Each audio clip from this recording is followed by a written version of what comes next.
Hello everyone! Today we're going to spotlight another lesser-known old movie. This one is considered the first successful Japanese science fiction film. The Invisible Man Appears, Japanese title Tome Ningen Arawaru, was released in 1949 by Daiei Film, directed by Nobuo Adachi with special effects by Eiji Tsuburaya. Two scientists working on an invisibility formula are also rivals for their professor's daughter's hand. She can't decide between the two of them, so her father makes a contest of their studies, stating that whoever succeeds in his experiments first will get to marry her. Unbeknownst to them, the professor has already developed his own formula. He disappears, and shortly after, an invisible man begins terrorizing the city. I liked this movie, but it had its ups and downs. Compared to later Japanese sci-fi movies, it's pretty simple and straightforward. It's also a little more character-driven. There were times when I wasn't as engaged, and it does inspire a feeling of déjà vu. But it's got a good story, and the effects are decent. This was director Nobuo Adachi's second directorial effort. In total, he directed 18 films, all released between 1949 and 1953, which is impressive, and this was definitely his most successful. But more prominently for viewers today, The Invisible Man Appears boasts the creative talents of Eiji Tsuburaya, whose name is familiar and beloved among kaiju fans. Eiji Tsuburaya was an inventor and special effects pioneer, the so-called father of tokusatsu, creator of the suitmation technique, creator of Ultraman, and one of the creators of Godzilla. He began working on motion pictures back in 1919, his combined passion for invention and fantasy helping him distinguish himself in the business. He worked for Toho through the 30s and 40s, including making propaganda films, which then got him in trouble after the war. He was booted from Toho by the Allies, who thought he must be a spy because his naval miniatures were so good. He returned to Toho in 1950 and found tremendous success, forming a strong, productive professional relationship with director Ishiro Honda and contributing in a giant way to Japan's golden age of cinema. He continued to work for Toho as well as his own production company until his death in 1970 at age 68. But in that post-war in-between period when he wasn't working for Toho, he worked uncredited on films from other major studios, including Daiei. The biggest influence on Tsuburaya's career was 1933's King Kong, but for this movie, it's clearly another film from that same year that played a significant role. While The Invisible Man Appears may be considered a loose adaptation of H.G. Wells' novel, its primary source of inspiration was the 1933 Universal film directed by James Whale, starring Claude Rains, and featuring groundbreaking effects by John P. Fulton. This design of the Invisible Man is nearly identical to the original, imitating the iconic look with the wrappings, the sunglasses, the fedora. When he removes the wrappings, the visuals and the effects are pretty much the same. It kind of becomes like a checklist. We've got objects floating and flying, and footsteps made by invisible feet, actors pantomiming that they're being beaten up by an invisible assailant.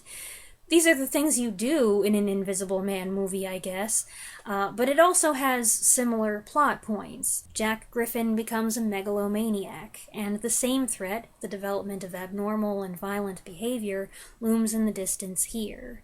Meanwhile, the public panics over an invisible madman on the loose. The downside is that this Invisible Man's voice doesn't contain the menace and glee that Claude Rains' voice did.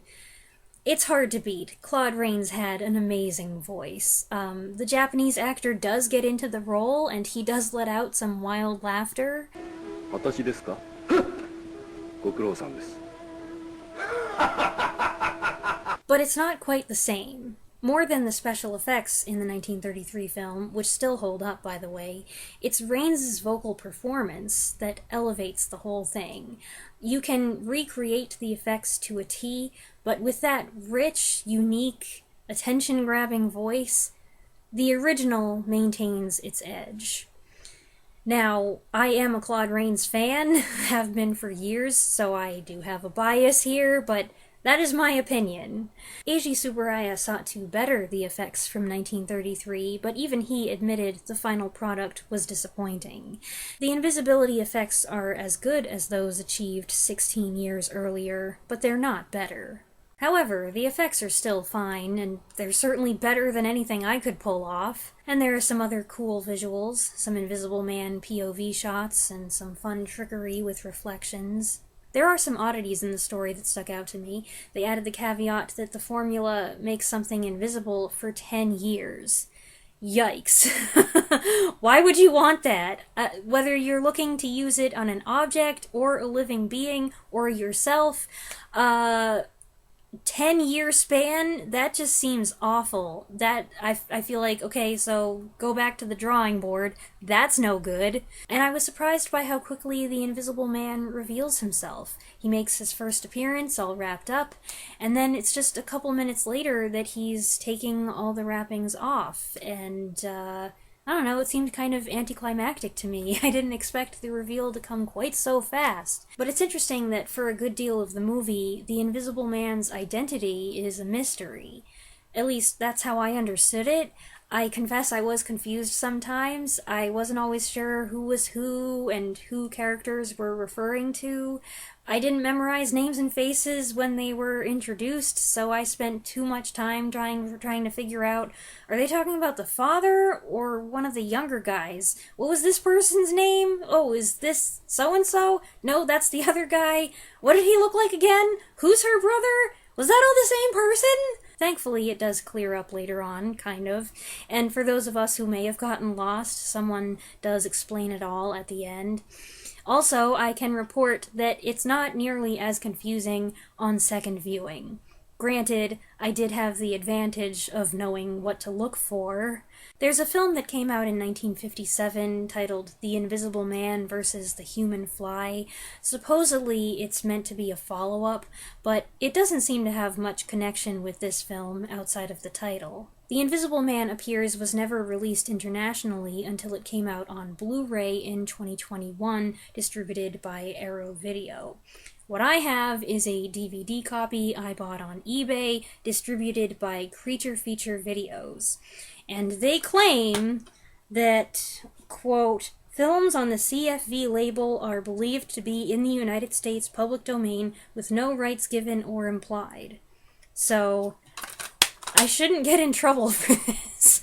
And I wouldn't get in trouble anyway. It's the person who's selling this stuff on eBay that should get in trouble. But they swear it's fine. As for the movie itself, it looks fine, it sounds fine. You have to ignore some hiccups and low resolution.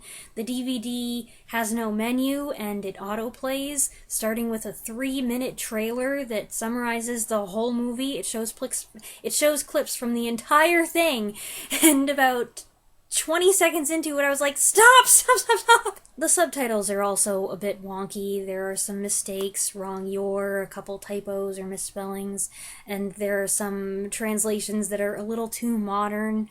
The invisibility formula includes something the subtitles clumsily translate as the Atomina Invisibilitator, and the prized diamond necklace is referred to as the Amor Tears, which sounds dumb. That should be translated the Tears of Amor. I guess you can tell I wasn't blown away by this movie. The effects are fine, but they're nothing new, and it's a bit slow at times. But I do think it's a fairly good film, mixing crime and drama with science fiction. It's got jealousy, greed, obsession, betrayal, corruption of power, scientific curiosity gone wrong, and jewel thieves.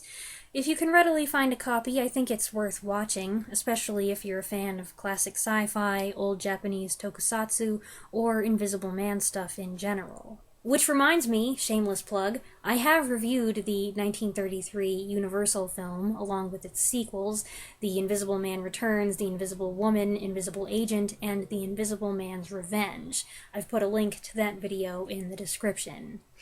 I hope you enjoyed this video. Let me know what you think of this one if you've seen it in the comments below, and I'll be back next week to talk about what else I saw in March.